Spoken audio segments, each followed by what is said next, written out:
मित्रता। संगति का जीवन में बड़ा महत्व है। मनुष्य जैसी संगति करता है उससे वह अवश्य प्रभावित होता है। प्रस्तुत पाठ में मित्रता के महत्व पर प्रकाश डालते हुए अच्छे मित्र के लाभ, गुण, कर्तव्य तथा बुरी संगति के प्रभाव को उभारा गया है। जब कोई युवा पुरुष अपने घर से बाहर निकलकर बाहरी संसार में अपनी स्थिति जमाता है, तब पहली कठिनाई उसे मित्र चुनने में पड़ती है। यदि उसकी स्थिति बिल्कुल एकांत और निराली नहीं रहती, तो उसकी जान पहचान के लोग धड़ाधड़ बढ़ते जाते हैं और थोड़े ही दिनों में कुछ लोगों से उसका हेलमेल हो जाता है। यह हेलमेल बढ़ते बढ़ते मित्रता के रूप में परिणत हो जाता है। मित्रों के चुनाव की उपयुक्तता पर उसके जीवन की सफलता निर्भर हो जाती है, क्योंकि संगति का गुप्त प्रभाव हमारे आचरण पर बड़ा भारी पड़ता है। हम लोग ऐसे समय में समाज में प्रवेश करके अपना कार्य आरंभ करते हैं जबकि हमारा चित्त कोमल और हर तरह का संस्कार ग्रहण करने योग्य रहता है। हमारे भाव अपरिमार्जित और हमारी प्रवृत्ति अपरिपक्व रहती है। हम लोग कच्ची मिट्टी की मूर्ति के समान रहते हैं, जिसे जो जिस रूप में चाहे उस रूप में ढाले, चाहे राक्षस बनाए चाहे देवता। ऐसे लोगों का साथ करना हमारे लिए बुरा है। पहला, जो हमसे अधिक दृढ़ संकल्प के हैं, क्योंकि हमें उनकी हर बात बिना विरोध के मान लेनी पड़ती है। पर ऐसे लोगों का साथ करना और भी बुरा है। दूसरा, जो हमारी ही बात को ऊपर रखते हैं, क्योंकि ऐसी दशा में न तो हमारे ऊपर कोई नियंत्रण रहता है और न ही हमारे लिए कोई सहारा रहता है। दोनों अवस्थाओं में जिस बात का भय रहता है उसका पता युवकों को प्रायः बहुत कम रहता है। यदि विवेक से काम लिया जाए तो ये भय नहीं रहता, पर युवा पुरुष प्रायः विवेक से कम काम लेते हैं। कैसे आश्चर्य की बात है कि लोग एक घोड़ा लेते हैं तो भी उसके 100 गुण दोषों को परख कर लेते हैं, पर किसी को मित्र बनाने में उसके पूर्व आचरण और स्वभाव आदि का कुछ भी विचार और अनुसंधान नहीं करते। वे उसमें सब बातें अच्छी ही अच्छी मानकर अपना पूरा विश्वास जमा देते हैं।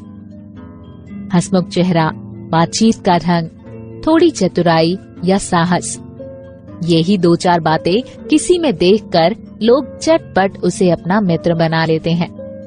हम लोग ये नहीं सोचते हैं कि मैत्री का उद्देश्य क्या है। क्या जीवन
जो बात ऊपर मित्रों के संबंध में कही गई है, वही जान पहचान वालों के संबंध में भी ठीक है। जान पहचान के लोग ऐसे हों जिनसे हम कुछ लाभ उठा सकें, जो हमारे जीवन को उत्तम और आनंदमय बनाने में कुछ सहायता दे सकें, यद्यपि उतनी नहीं जितनी गहरे मित्र दे सकते हैं। मनुष्य का जीवन थोड़ा है, उसमें खोने के लिए समय नहीं। यदि क, ख और ग हमारे लिए कुछ नहीं कर सकते हैं, न कोई बुद्धिमानी या विनोद की बातचीत कर सकते हैं, न कोई अच्छी बात बतला सकते हैं, न सहानुभूति द्वारा हमें ढांढस बंधा सकते हैं, न हमारे आनंद में सम्मिलित हो सकते हैं, न हमें कर्तव्य का ध्यान दिला सकते हैं, तो ईश्वर हमें उनसे दूर ही रखे। आजकल जान पहचान बढ़ाना कोई बड़ी बात नहीं है। कोई भी युवा पुरुष ऐसे अनेक युवा पुरुषों को पा सकता है जो उसके साथ थिएटर देखने जाएंगे, नाच रंग में जाएंगे, सैर सपाटे में जाएंगे, भोजन का निमंत्रण स्वीकार करेंगे। यदि ऐसे जान पहचान के लोगों से कुछ हानि न होगी, फिर लाभ भी न होगा, पर यदि हानि होगी तो बड़ी भारी होगी। कुसंग का ज्वर सबसे भयानक होता है। यह केवल नीति और सद्वृत्ति का ही नाश नहीं करता, बल्कि बुद्धि का भी क्षय करता है। किसी युवा पुरुष की संगति यदि बुरी होगी तो वो उसके पैरों में बंधी चक्की के समान होगी, जो उसे दिन रात अवनति के गड्ढे में गिराती जाएगी, और यदि अच्छी होगी तो सहारा देने वाले बाहु के समान होगी, जो उसे निरंतर उन्नति की ओर उठाती जाएगी। इंग्लैंड के एक विद्वान को युवावस्था में राज दरबारियों में जगह नहीं मिली। इस पर जिंदगी भर वह अपने भाग्य को सराहता रहा। बहुत से लोग तो इसे अपना बड़ा भारी दुर्भाग्य समझते, पर वो अच्छी तरह जानता था कि वहाँ वो बुरे लोगों की संगति में पड़ता, जो उसकी आध्यात्मिक उन्नति में बाधक होते। बहुत से लोग ऐसे होते हैं जिनके घड़ी भर के साथ से भी बुद्धि भ्रष्ट हो जाती है, क्योंकि उनके ही बीच में ऐसी ऐसी बातें कही जाती हैं जो कानों में नहीं पड़नी चाहिए। चित्त पर ऐसे प्रभाव पड़ते हैं जिनसे उसकी पवित्रता का नाश होता है। बुराई अटल भाव धारण करके बैठती है। बुरी बातें हमारी धारणा में बहुत दिनों तक टिकती हैं।